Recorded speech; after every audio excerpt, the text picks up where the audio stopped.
IBomma Ravi personal life story బయటికి వచ్చింది. రవి వాళ్ళ ఊరు విశాఖపట్నం. 2016లో రవి ఒక అమ్మాయిని ప్రేమించి పెళ్లి చేసుకున్నాడు. వాళ్ళది ఇంటర్ఫెయిత్ మ్యారేజ్. ఒక డబ్బున్న ముస్లిం అమ్మాయిని పెళ్లి చేసుకున్నాడు. రవి ఒక వెబ్ డిజైనర్. ఆ జాబ్ చేసుకుంటూ బ్రతికేవాడు. కానీ అతని శాలరీ చాలా తక్కువ. ఆర్థికంగా బాగా డబ్బున్న ఫ్యామిలీ నుంచి వచ్చిన భార్యని రవి సంపాదనతో నెట్టుకు రావడం కష్టమయ్యింది. రోజువారీ ఖర్చులకు కూడా ఇబ్బంది పడడం, ఆపై వాళ్ళకి ఒక కూతురు కూడా ఉండడంతో ఖర్చులు మరింత పెరగడం జరిగింది. దానివల్ల భార్యాభర్తల మధ్య తరచుగా గొడవలు వస్తుండేవి. డబ్బు సంపాదించి పోషించడం నీ వల్ల కాదు అంటూ భార్యతో పాటు అత్త కూడా హేళన చేయడాన్ని రవి భరించలేకపోయాడు. డబ్బులు సంపాదించడం చేత కాదా అని మాటలు అనేవాళ్ళు. అతను ఆ మాటలు భరించలేక చాలాసార్లు ఏడ్చాడు కూడా. తనది ప్రేమ వివాహం గనుక అతను ఇన్కమ్ వీళ్ళకి ముందే తెలిసి ఉంటుంది. అయినా కూడా పెళ్లి తర్వాత ఇలా ఎందుకు అనేవాళ్ళో తెలియదు. వాళ్ళ మాటలు పడలేక రవి ఎలాగైనా డబ్బులు సంపాదించాలనుకున్నాడు. తనకి వెబ్సైట్ డిజైనింగ్ వచ్చు గనుక ఆ స్కిల్ తో ఎలా డబ్బులు సంపాదించాలి అని ఆలోచించాడు. అప్పట్లో పైరసీలో మూవీస్ ని చూడటానికి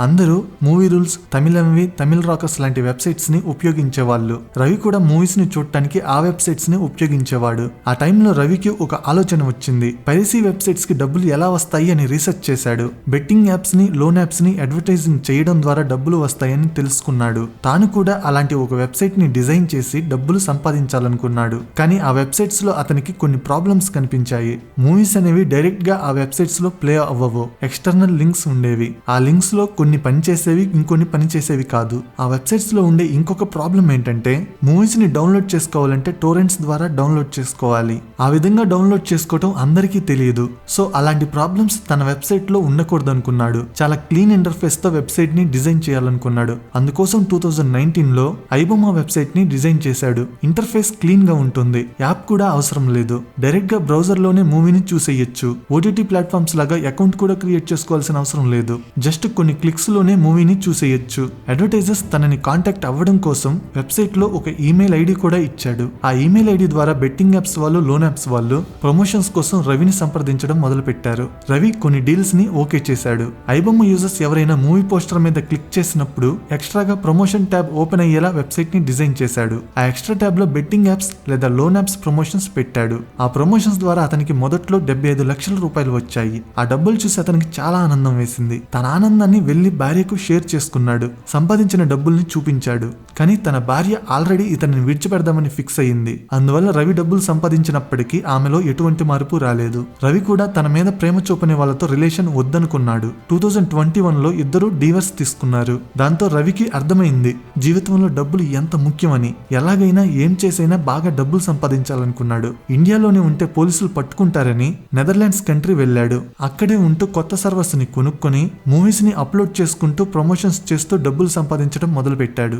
వర్క్ అంతా ఒక్కడే చేయలేడు గనుక తన కింద కొంతమంది టీం మెంబర్స్ ని పెట్టుకున్నాడు. వాళ్ళ చేత వర్క్ అంతా చేయించేవాడు. టెక్నికల్ వర్క్ మాత్రం అతను చేసేవాడు. 2021లో కరోనా సెకండ్ వేవ్ టైంలో ఐబొమ్మకి ఆదరణ ఇంకా పెరిగింది. తెలుగు స్టేట్స్ లో ఐబొమ్మ వెబ్సైట్ బాగా ఫేమస్ అయ్యింది. థియేటర్స్ కి వెళ్లి మూవీస్ చూడలేని వాళ్ళకి, ఓటీటీ ప్లాట్ఫామ్ సబ్స్క్రిప్షన్ కొనలేని వాళ్ళకి ఐబొమ్మ వెబ్సైట్ బాగా ఉపయోగపడింది. రవి కూడా వెబ్సైట్ ని క్వాలిటీగా మెయింటైన్ చేయడం కోసం థియేటర్ ప్రింట్స్ ని అప్లోడ్ చేయకుండా కేవలం ఓటీటీ ప్లాట్ఫామ్స్ లో రిలీజ్ అయిన తర్వాతే అప్లోడ్ చేసేవాడు. ఐబొమ్మ వెబ్సైట్ వల్ల మూవీస్ ని తీసే ప్రొడ్యూసర్స్ కి నష్టం రావడం మొదలు పెట్టింది. అందువల్ల ప్రొడ్యూసర్స్ ఐబొమ్మ గురించి 2022లో పోలీసులకి కంప్లైంట్ చేశారు. అదే టైంలో పోలీసులు బెట్టింగ్ యాప్స్ గురించి కూడా ఇన్వెస్టిగేషన్ చేస్తున్నారు. బెట్టింగ్ యాప్స్ ఓనర్స్ ని ఇంటరాగేట్ చేస్తే ఐబొమ్మ వెబ్సైట్ కి ప్రమోషన్స్ కి డబ్బులు ఇచ్చామని చెప్పేవారు. సో రెండు కేసెస్ కి లింక్ కామన్ గా ఉండడం వల్ల ఇష్యూని పోలీసులు ఇంకొంచెం సీరియస్ గా తీసుకున్నారు. బెట్టింగ్ యాప్స్ రవికి పే చేసిన ట్రాన్సాక్షన్స్ ని పోలీసులు ట్రేస్ చేసి కొన్ని డీటెయిల్స్ తెలుసుకున్నారు. ఐపీ అడ్రసెస్ ని ట్రేస్ చేసి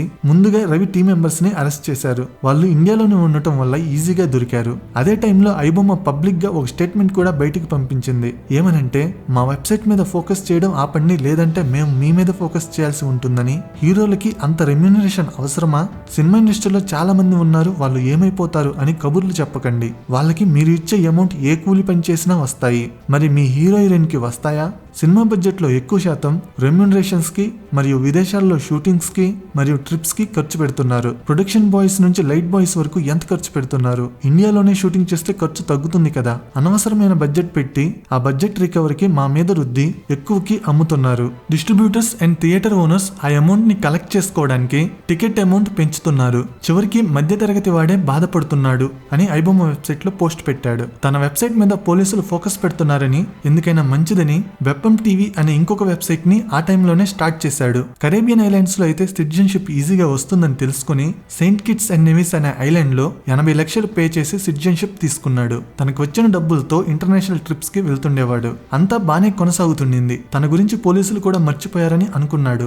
దాంతో ఇండియాలో తనకి ఉన్న ప్రాపర్టీస్ ని అమ్మేసి ఇక ఫారెన్ లోనే సెటిల్ అవుదాం అనుకున్నాడు. అందుకోసం హైదరాబాద్ కి వచ్చాడు. కుకట్పల్లిలోని రెయిన్బో విస్తాస్ అనే అపార్ట్మెంట్ లో స్టే చేశాడు. ఇంతలో పోలీసులకి ఆ ఇన్ఫర్మేషన్ వచ్చింది. ఇంతకుముందు పోలీసులు పట్టుకున్న రవి టీం మెంబర్స్ ద్వారా ఆ ఇన్ఫర్మేషన్ తెలిసింది. వెంటనే పోలీసులు రవి ఉండే అపార్ట్మెంట్ దగ్గరికి వెళ్లి పట్టుకున్నారు. నేను చేసిన ప్రీవియస్ వీడియోలో ఐబొమ్మ రవి గురించి చెప్పినప్పుడు ఒక విషయం నాకు ఆశ్చర్యాన్ని కలిగించింది. ఆ వీడియోకి వచ్చిన కామెంట్స్ లో 100లో 99 కామెంట్స్ రవికి సపోర్ట్ గా వచ్చాయి. రవి ఎమ్మెల్యేగా పోటీ చేస్తే ఓటు వేస్తామని, పేదల పాలిట పెన్నిది రవి అన్న అని, ఒక్కడే ప్రొడ్యూసర్స్ ని గడగడలాడించాడని, వాళ్ళ అహంకారం దించాడని, రవిని అరెస్ట్ చేసిన పోలీసులే ఐబొమ్మలో మూవీస్ డౌన్లోడ్ చేసి చూస్తారు అని, iBomma for middle class people అని కామెంట్స్ పెట్టారు. ఎక్కడో 1-2 కామెంట్స్ మాత్రమే రవికి ఎగ్నెస్ట్ గా వచ్చాయి. ప్రజల్లో ఐబొమ్మకి ఇంత క్రేజ్ ఉందా అని నాకే ఆశ్చర్యాన్ని కలిగించింది. ప్రజలకి రవి మీద అంత అభిమానం ఉండటంలో తప్పులేదు. దానికి చాలా కారణాలు ఉన్నాయి. ఇప్పుడు చెప్పబోయే కారణాలు నా అభిప్రాయం కాదు. రవి మీద, పోలీసుల మీద, సినిమా వాళ్ళ మీద ప్రజలకి ఉన్న అభిప్రాయం చెప్పబోతున్నాను. ముందుగా సినిమా వాళ్ళ గురించి మాట్లాడాలి. వాళ్ళ గురించి ప్రజలు ఏమంటున్నారంటే, పేద ప్రజలు, మధ్యతరగతి ప్రజలు వారమంతా రెక్కల ముక్కలు చేసుకుని కష్టపడి రిలాక్స్ అవ్వడం కోసం వీకెండ్ లో మూవీకి వెళ్దాం అనుకుంటారు. 4 వ్యక్తులు ఉన్న ఒక ఫ్యామిలీ థియేటర్ కి వెళ్లి ఫుడ్ ఐటమ్స్ కొనుక్కొని మూవీ చూడాలంటే 1500 నుంచి 2000 రూపాయల వరకు ఖర్చు అవుతుంది. ఒక పేద కుటుంబానికి రోజుకి 500 నుంచి 1000 రూపాయలు మాత్రమే వస్తున్నాయి. ఆ ఇన్కమ్ తో ఒక ఫ్యామిలీ థియేటర్ కి వెళ్లి మూవీ చూడాలంటే తమకి వచ్చే ఇన్కమ్ లో 2-3 రోజుల ఇన్కమ్ థియేటర్ కే ఖర్చు పెట్టాలి. 30 రోజుల ఇన్కమ్ లో 2-3 రోజుల ఇన్కమ్ థియేటర్ కే ఖర్చు అయితే ఎంత బాధగా ఉంటుంది. డబ్బులు లేని వాళ్ళు సినిమా చూడకుండా ఉండొచ్చు కదా అని అంటే అది కరెక్ట్ కాదు. తెలుగు ప్రజలకి సినిమా అనేది లగ్జరీ ఐటమ్ లా కనబడదు, ఒక నిత్యావసర వస్తువులా కనబడుతుంది. కావాలంటే మీరు గ్రామాల్లో చూడండి, గుడిసెలో నివసించే వాళ్ళకి కూడా మంచి టీవీ ఉంటుంది.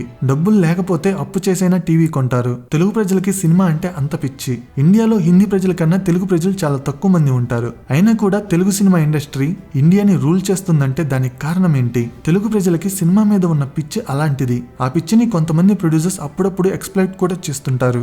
రీసెంట్ గా కొన్ని సినిమాలకి 1000 రూపాయల టికెట్ ప్రైసెస్ కూడా పెట్టారు. అంటే ఒక ఫ్యామిలీ థియేటర్ కి వెళ్లాలంటే 4000 రూపాయలు ఖర్చు అవుతాయి. అంత రేట్లు పెట్టుకుని మధ్యతరగతి వారు సినిమాకి వెళ్ళగలరా? అయితే డబ్బులు లేని వాళ్ళు థియేటర్ కి వెళ్ళొద్దు అని మీరు అనవచ్చు. కానీ తెలుగు ప్రజలకి సినిమాలంటే అభిమానం. వాళ్ళు వెళ్లకుండా ఉండలేరు. అప్పు చేసైనా సరే వాళ్ళ అభిమాన హీరో మూవీని చూడాలనుకుంటారు. టికెట్ రేట్లు పెంచడం వల్ల ఏమవుతుందంటే ఒక సెట్ ఆఫ్ కేటగిరీ పీపుల్ కి సినిమా దూరం అవుతుంది. సరే, ఇప్పుడు ఐబొమ్మ రవిని అరెస్ట్ చేశారు, మరి మూవీ టికెట్ రేట్లు ఏమైనా తగ్గిస్తారా అంటే అది లేదు. ప్రభుత్వానికి తెలుసు లిక్కర్ తాగితే ప్రజల ఆరోగ్యం చెడిపోతుందని, ప్రాణాలు పోతాయని.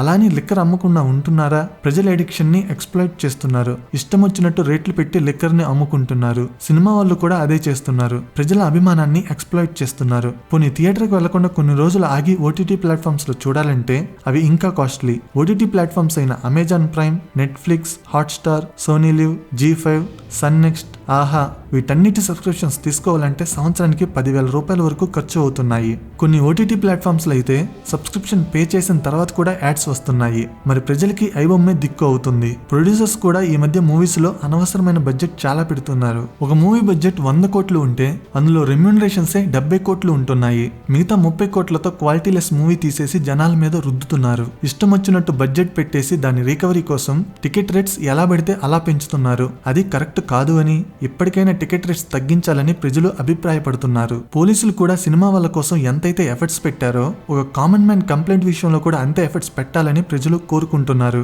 డబ్బున్న వాళ్ళని ఒకలా, డబ్బు లేని వాళ్ళని ఒకలా పోలీసులు ట్రీట్ చేయడం వల్లే ఐబొమ్మ రవి లాంటి వాళ్ళు పుడుతున్నారని, టికెట్ రేట్స్ తగ్గించేదాకా ఐబొమ్మ లాంటి వెబ్సైట్స్ వస్తూనే ఉంటాయని ప్రజలు అభిప్రాయపడుతున్నారు. ఒక చిన్న విషయం, మీకు డబ్బులు సంపాదించుకోవడానికి ఒక మార్గం చెబుతాను. కింద డిస్క్రిప్షన్ లో ఇచ్చిన లింక్ తో ఫ్రీగా Angel One demat account open చేసుకోండి. Just Aadhaar card, PAN card, bank account ఉంటే చాలు అకౌంట్ ఓపెన్ అవుతుంది. అకౌంట్ ఓపెన్ చేసుకున్న తర్వాత మీ ఫ్రెండ్స్ కి యాప్ ని రిఫర్ చేయండి. ఒక్కొక్క రిఫర్ కి 500 నుంచి నుంచి ₹1000 వస్తాయి. ఆఫర్ కొద్ది రోజులు మాత్రమే ఉంటుంది. నా ఎక్స్ప్లెనేషన్ నచ్చితే వీడియోని లైక్ చేసి షేర్ చేయండి. ఇలాంటి ఇంట్రెస్టింగ్ వీడియోస్ కోసం ఛానల్ ని సబ్స్క్రైబ్ చేయండి. వీడియో పెట్టగానే నోటిఫికేషన్ రావాలంటే సబ్స్క్రైబ్ చేయగానే పక్కనే ఒక బెల్ ఐకాన్ కనబడుతుంది. దాని మీద క్లిక్ చేయండి. Thank you.